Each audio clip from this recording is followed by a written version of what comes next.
दर्शकों, हमारे साथ इस वक्त अंजू मेहरोत्रा कडू मैम यहाँ पे मौजूद हैं। हम उनसे मिलेंगे और जानेंगे कि कोरोना की इस महामारी में जो छोटे बच्चे जो होते हैं, जिनका इम्यूनिटी पावर कम होता है, उन लोगों ने किस तरह से ध्यान देना चाहिए, किस तरह से रखरखाव करना चाहिए। मैम क्या कहेंगे? नमस्कार। मैं ये कहना चाहूँगी कि इस समय जो है कोरोना की वजह से जो हम परेशान होने की जगह हमें 4-5 चीज़ों की तरफ बहुत ज़्यादा ध्यान देना ज़रूरी है। सबसे पहला तो गवर्नमेंट ऑफ इंडिया बता ही रही है कि आपको हाथ धोना, सेफ डिस्टेंसिंग, इन सब पे ध्यान देना बहुत ज़रूरी है। छोटे बच्चे हमारे पास रहते हैं, छोटे बच्चों को खतरा किन से रहता है? बड़े लोगों से ही रहता है। अगर हमारे परिवार में किसी को सर्दी खांसी है, उन्होंने जो है ये सारा मास्क का प्रयोग और उस बच्चे को सोशल डिस्टेंसिंग रखना, मेंटेन करना बहुत ज़रूरी है। दूसरा, उसको अलग कर देना भी बहुत ज़रूरी है अपने आप से। मैक्सिमम टाइम क्या होता है, सर्दी खांसी हम बड़े लोगों में रहती है, हम इतना ध्यान नहीं देते, हम छोटे बच्चों का हैंडलिंग करते हैं। हम नॉर्मली भी बताते हैं कि कोई भी वायरल इन्फेक्शन है तो माँ बाप को बच्चों से मास्क पे प्रयोग करें और दूर रहें, बट हम इन सब चीज़ों पे ध्यान नहीं देते, तो इस पर ध्यान देना चाहिए। हैंड वॉशिंग जो गवर्नमेंट ऑफ इंडिया भी बोल रही है, उस पर हमेशा हमें ध्यान देना है। सेकेंड पॉइंट ये है कि क्योंकि अभी हॉस्पिटल्स बंद हैं, तो इम्यूनाइजेशन का जो चीज़ है, जो गैप आ रहा है, उस पर बहुत ज़्यादा ध्यान देने की ज़रूरत है स्मॉल बच्चों में, क्योंकि 6 हफ्ते का जो डोज़ रहता है वो मिस नहीं होना चाहिए। 10वें हफ्ते का डोज़ जो है, जो डीपीटी हम गवर्नमेंट हॉस्पिटल में देते हैं, वो हमें देना बहुत आवश्यक है, क्योंकि ये तो अपनी तरफ चलेगा कोविड, लेकिन बाकी जो बीमारियां हैं जिनका रेट कम हो गया वैक्सीनेशन की वजह से, वो ऊपर उभर के नहीं आनी चाहिए इसके बाद, तो उस पर भी उतना ही ध्यान देना ज़रूरी है। जैसे फ्लू का टीका है, वो भी हमें समय के समय लगाना ज़रूरी है, क्योंकि फ्लू छोटे बच्चों में ज़्यादा सीरियस है।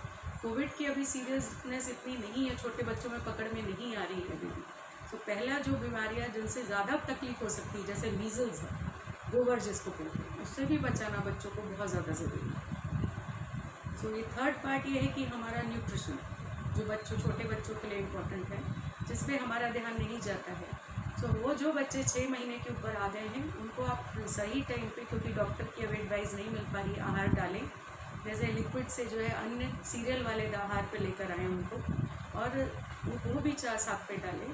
फ्रूट्स का इंटेक बढ़ाएं, क्योंकि जो फल हैं जैसे अपने मौसमी है, संतरा है, ग्रेप्स हैं, ये सिट्रस फ्रूट कहलाते हैं, जिनमें विटामिन सी की मात्रा बहुत ज़्यादा रहती है, जो बच्चों को देना ज़रूरी, क्योंकि विटामिन सी एक एंटीऑक्सीडेंट है। हमारे नट्स हैं, जैसे थोड़े से बड़े बच्चों को नट्स को आप कूट के बच्चों को दीजिए, क्योंकि नट्स में भी जो है जो एंटीऑक्सीडेंट्स या अमीनो एसिड्स रहते हैं, जो अपनी इम्यूनिटी बूस्ट करने में हमें मदद करते हैं, स्पेशली अखरोट एंड बादाम। हम अगर इसकी सिम्टम अगर देखा जाए, कोरोना इस वायरल के सिम्टम है, ये बहुत ही नॉर्मल है, सर्दी खांसी से शुरुआत होती है। जो छोटे बच्चे हैं ये बोल नहीं पाते, जो 5 साल से कम नीचे के जो बच्चे हैं, इनके बोलने की क्षमता नहीं होती है। तो ऐसे बच्चे को जो ये सारी चीज़ें होती हैं, सर्दी होती है, खांसी होती है नॉर्मल, तो उनके फैमिली का पर्सन जो है बहुत ज़्यादा चिंतित हो जाते हैं। ऐसे विषय पे क्या कहेंगे आप? उनके लिए तो यही है, क्योंकि डिजीज़ में जो माइनर जो हमें ध्यान देना होता है कि उनके बच्चे का पानी का, हाइड्रेशन का ध्यान उतना ही रहता है, क्योंकि खाने जैसी सर्दी खांसी होता है, बच्चे का पूरा इंटेक कम हो जाता है। सो हमारा सर्दी खांसी के लिए तो हम सपोर्टिव ही ट्रीटमेंट दे सकते हैं, क्योंकि और कुछ दवाई है ही नहीं कोविड के लिए। पैरासीटामॉल सिंपल यूज़ करना है। कफ कोल्ड के लिए जो माइल्ड दवाइयाँ हैं, डॉक्टर की सलाह से लेनी है।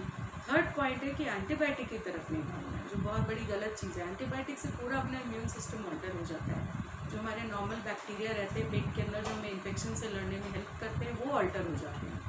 सो हमारा मेजर क्या रहता है कि ओवर द काउंटर जो एंटीबायोटिक लेकर आते हैं और खाते हैं, वो बिल्कुल फ्लैट नो है, वो नहीं लेना है छोटे बच्चों में, जब तक डॉक्टर प्रिस्क्राइब नहीं करता है। और सर्दी खांसी के लिए डॉक्टर जो बताते हैं वो दवाई आपको लेनी है। और बच्चों में पर से अगर एनी पॉइंट ऑफ टाइम लगता है बच्चे का खाने पीने का वो बहुत कम हो गया है, इंटेक कम है, सुसु बहुत कम हो गई है, तो इमीडिएटली डॉक्टर अटेंशन में लेकर आइए, उसको घर पे अपने लेवल पे ट्रीटमेंट करिए। जी मैम, दर्शकों को किस तरह का संदेश आप कोरोना की इस महामारी में देना चाहेंगे एज अ पीडियाट्रिशियन डॉक्टर? यही बोलेंगे जो पूरा सभी लोग बोल रहे हैं, stay safe, social distancing follow करें। प्लीज़, आपके पास ऑप्शन है घर रहने का, प्लीज़ अपना फैमिली टाइम एंजॉय कीजिए। हम डॉक्टर्स की तो मजबूरी है, हमें तो जाना ही है बाहर काम करने। आपको ये ब्लेसिंग मिल रही है, we can understand the stress that you going through की मॉनेटरी लेवल पे, इकोनॉमिक लेवल पे, but if you are alive and well, everything is okay and everything will fall in place. तो दर्शकों, आपने देखा हमारे साथ इस वक्त डॉक्टर अंजू कड़ू मैम यहाँ मौजूद थे, जिनसे हमने बातचीत की और जाना कि कोरोना की इस घड़ी में छोटे बच्चों का खान पान पे किस तरह से ध्यान दिया जा सकता है और कोरोना से उनको बचाया जा सकता है। मैम, आपने हमको जानकारी दी, उसके लिए आपका बहुत बहुत धन्यवाद। Thank you so much.